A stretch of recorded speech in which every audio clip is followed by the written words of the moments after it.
r/AskReddit. People with expired non-disclosure agreements. What's the juicy info you can now tell us?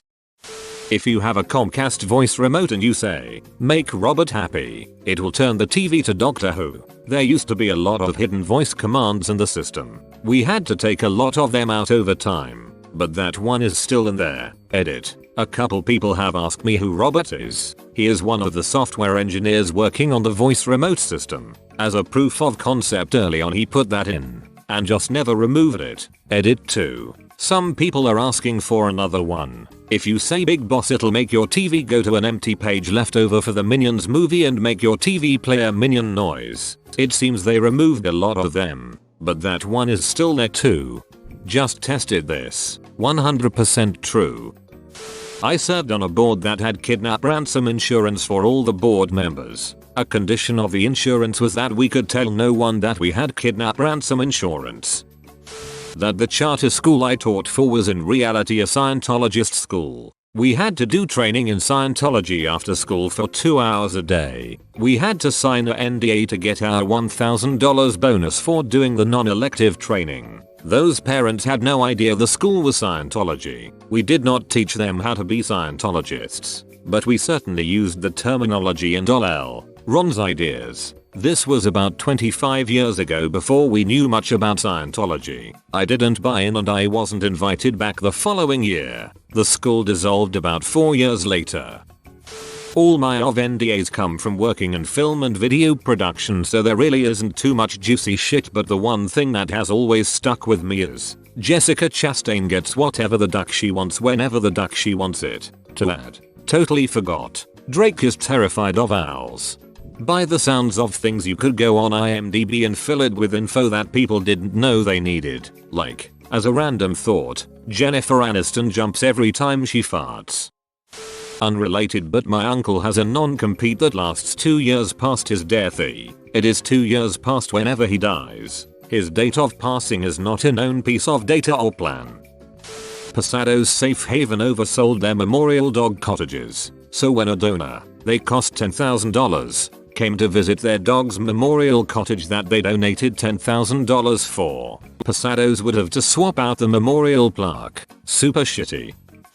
I worked at a printing company outside DC in the late 90s, early zeros. We did work for the government from time to time. We printed materials for the investigation into the Branch Davidian cult in Waco, TX. There was tons of aerial photos of the compound, and for some reasons David Koresh owned many Camaros. They were mostly old beat up ones, but there were a few dozen on the compound. I was once on the camera crew of Pimp My Ride and most of the show is fake. The guys knew ahead of time that we were arriving. The car had to be fully paid off, and most of the work done has to be paid for and almost full. I had to sign a non-compete and NDA when I worked at a successful local bakery. We didn't sell anything super extravagant. Kinda your normal stuff like cookies, brownies, cake, cupcakes, croissants. The most complicated thing we did was candy bars, but even they weren't patisserie level. The NDA was just to ensure that we didn't share take-home recipes and start our own business. Which is totally reasonable. We could tell people the ingredients because of allergies and whatnot, but not specific brands or recipes. People would come in and make conversation by asking what our secret was to such amazing treats. You know, just being complimentary and not really expecting me to spell out the recipes. I'd always playfully say, "Oh, well, you know I can't tell you that." Or to the more chill fun customers I'd say I'd tell you, but then I'd have to kill you. Some people really wanted to know though, and I'd have to tell them I actually legally can't talk about it. It's interesting how when some people realize they're not allowed to know, they get ravenous about getting the information. I had someone trying to sneak in our kitchen storeroom to try and deduce something. The big secret? Good quality ingredients and basic baking technique. Literally that's it. People could easily find recipes online of close approximations of anything she made and recreate them to a comparable level if they bought good ingredients and learned pretty basic baking skills.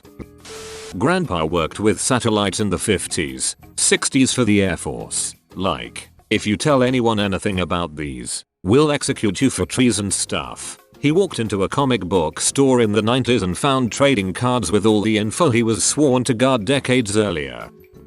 The state of Oklahoma once busted a counterfeit check ring because the individuals misspelled Oklahoma on the front of some checks. They were damn near perfect copies with valid account, check and amount numbers, and were caught when an employee who ran a reader/sorter machine noticed a rejected check with the spelling Oklahoma. I was that employee and had to testify in court regarding finding the checks. I think I'm still not supposed to talk about certain details, even though it was a long time ago.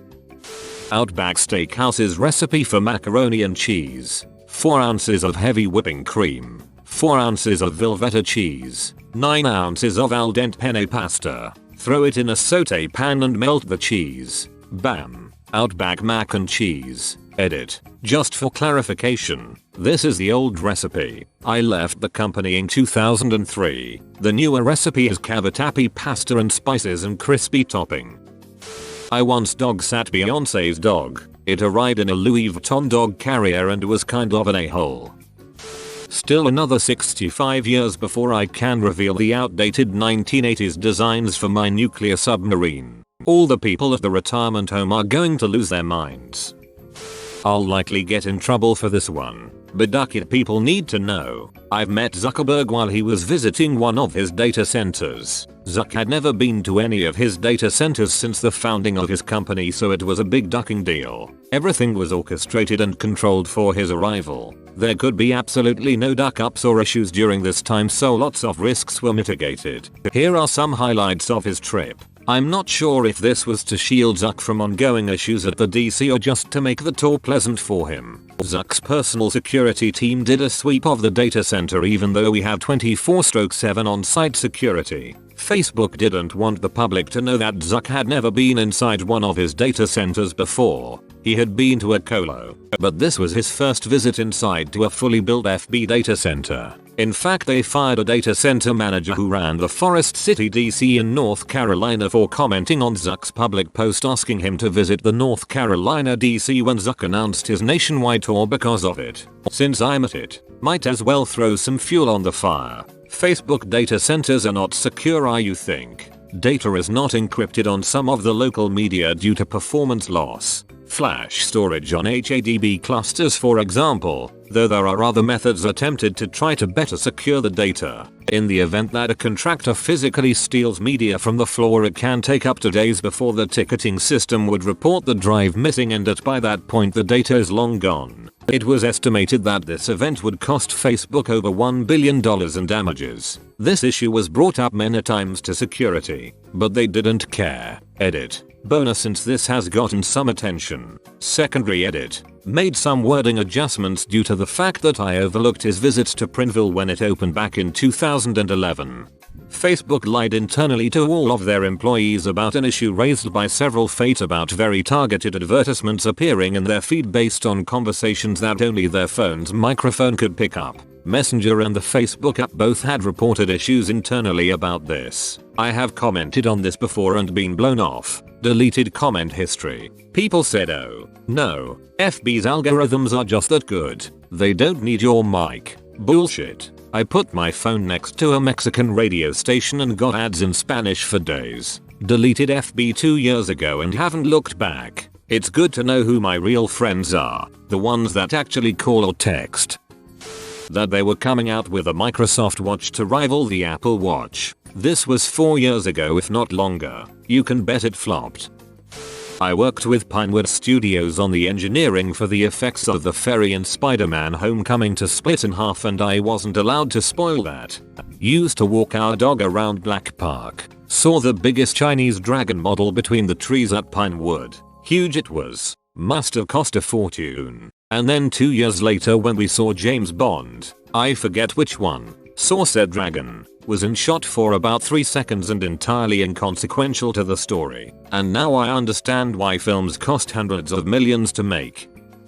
I still don't wanna say who, but a major jewelry store took my rings for resizing and promptly lost them, and by lost they meant an entire truck of jewelry was stolen. They kindly offered to replace my priceless, to me, rings with equal value rings. Ha ha ha ha ha, no, they replaced them with rings twice what the others were worth. I'd take back the originals in a heartbeat, but they replacements are nice.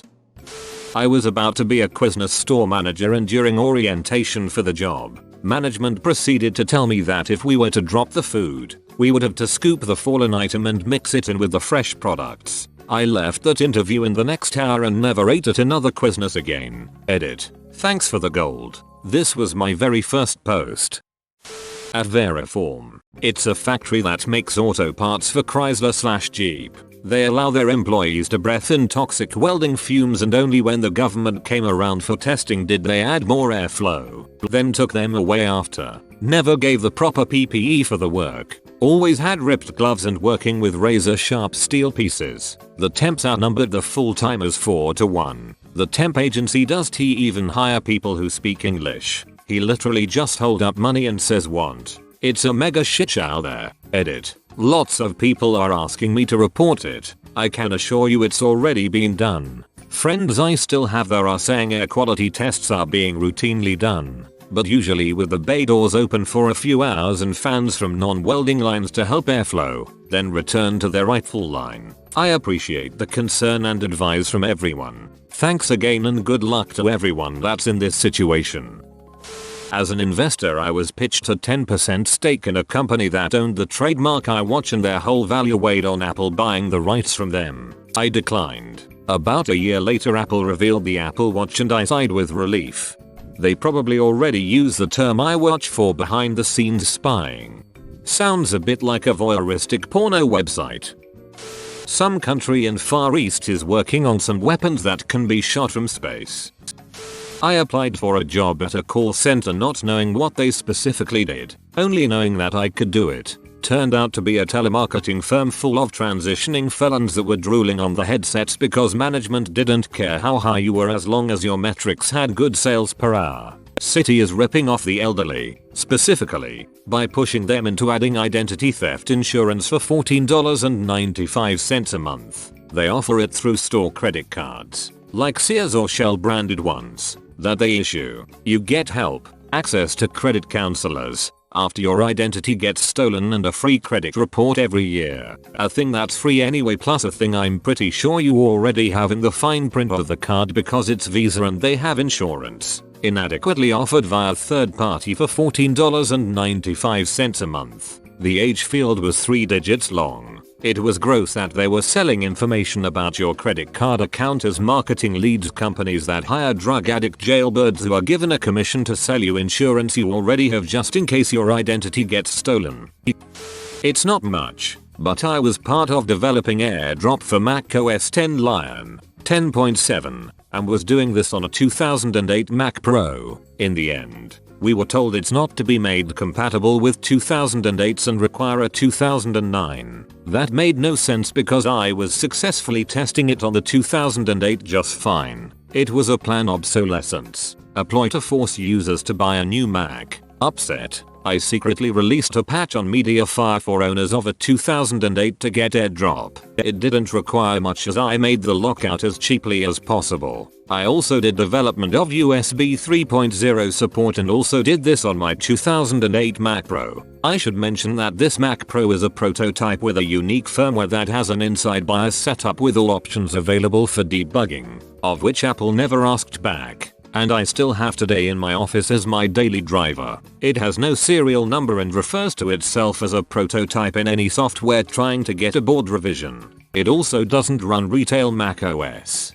Hence I said BIOS earlier. It doesn't have EFI, so it runs Windows 10 today with a GTX 1050 installed, and still has the USB 3.0 card I had during development. Before anyone asks, no, I didn't steal it. I asked my supervisor if they wanted it back, and he told me to keep it. They had no use for it. Thanks for the silver, kind stranger. Here's a video of the machine today for those curious. Apologies for my sleepiness and my voice. Fairly tired today for some reason. Streamable.com link. My mom had an NDA while sitting on a grand jury for over a year. I prodded her all the time on the case and what she was doing for over a year of her life. She refused to tell me, only saying that, you have to be very careful about what's said on the phone. You never know who's listening. But you'll know what I was doing when the story breaks. Okay, so a few months later I walk into work and see on the TV that our governor was indicted for corruption, including selling Obama's vacant Senate seat when he became president in 08. Rod Blagojevich then paraded all over TV, including on The Apprentice, to tout his innocence and begged PPL to listen to the tapes that exonerated him. Yeah, okay dude, I have different information. You have to be very careful about what's said on the phone. You never know who's listening. Not listening, but recording just in case. I worked for an aviation company that, among other things, did charter flights. I had an NDA that I would not reveal who was traveling with us and where they were going. This was for client privacy, as some people are wealthy, famous enough that they're targets for paparazzi, or even espionage, kidnapping, extortion, etc. So now that it's expired, I can tell you that a minor country music star flew with us when his regular jet broke down, that the CEO of the local food processing plant goes to his Florida house about twice a month, and that's about it. Nothing exciting. Edit. I actually do not remember the name of the country music star. This was 20 years ago and I don't follow country music. Like I said, my NDA was in place in case we had anyone big come through, but in the time I worked there we never really did. Whoa, you made it to the end? You're a ducking beast. I'll cut you a deal. Smash like and subscribe for more curated content. It's free and that's a great price.